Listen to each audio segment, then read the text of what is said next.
ఫైనల్‌గా అయితే మా మిసెస్‌ని డెలివరీ కోసం జాయిన్ చేస్తున్నానండి. యాక్చువల్లీ డెలివరీ డేట్ అయితే ఇంకా 20 డేస్ వరకు టైం ఉంది. కానీ మా మిసెస్ హెల్త్ సరిగ్గా బాగుండడం లేదు. ఆల్రెడీ లాస్ట్ మంత్‌లో కూడా ఒకసారి జాయిన్ చేశాను. మొన్న కూడా ఒకసారి జాయిన్ చేశాను. వాళ్ళేంటంటే ఒక టైం చెప్పారు. ఆ టైం వరకి ఏమైనా ఉండగలిగితే వెయిట్ చేయండి. లేకపోతే అర్జెంట్ అయితే తీసుకురండి. చేసేద్దామని చెప్పారు.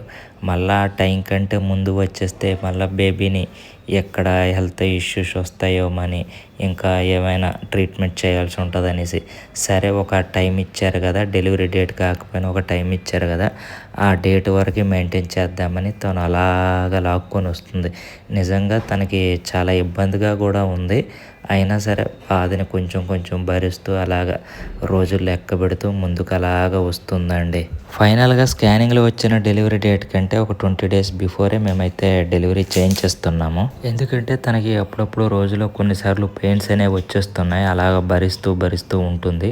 మార్నింగ్ 6 o'clock అయితే హాస్పిటల్కి తీసుకురమ్మన్నారని తీసుకొచ్చాను. ఇంక ఇదిగో డెలివరీకి సంబంధించిన కిట్లు ఇవన్నీ చేయడం, తనకు ముందుగానే కొన్ని చెకప్లు అవన్నీ చేస్తారు కదా, మినిమం టైం ఉండాలి కదా.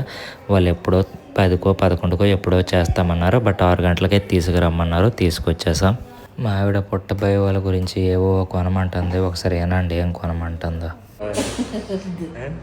మెడలోనికి ఒక అరతలము, చేతికి అరతలము, సరిపోద్దా? మాల్తాడు ఒక తలం, ఇంకా అన్ని 2 తులాలను సెట్ చేసి 2 తులాలు ఎక్కడి నుండి తీసి ఇది ఏది వెండి 5 తులాలు వెండి అయితే సరిపోద్ది.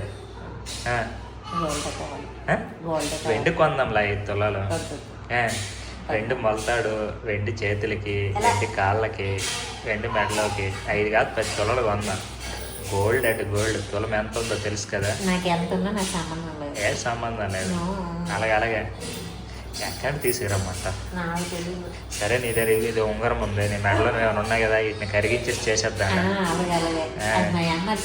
అలాగే ఫైనల్గా 9:30 అప్పుడు ఆపరేషన్ థియేటర్లోకి అయితే వెళ్ళిందండి. మొదట కాస్త నవ్వింది, మళ్ళీ తర్వాత ఎందుకో బాధపడిందండి. సరే ఇంకేం చేస్తాం. నెక్స్ట్ ఎవరు పుట్టారు ఏంటనేది నెక్స్ట్ వీడియోలో అయితే నేను రివీల్ చేస్తానండి. థ్యాంక్ యూ సో మచ్ అండి. మీ అందరూ చూసి మంచి విషెస్ చెప్పి మంచి కామెంట్స్ పెట్టారు. చాలా చాలా థ్యాంక్స్ అండి.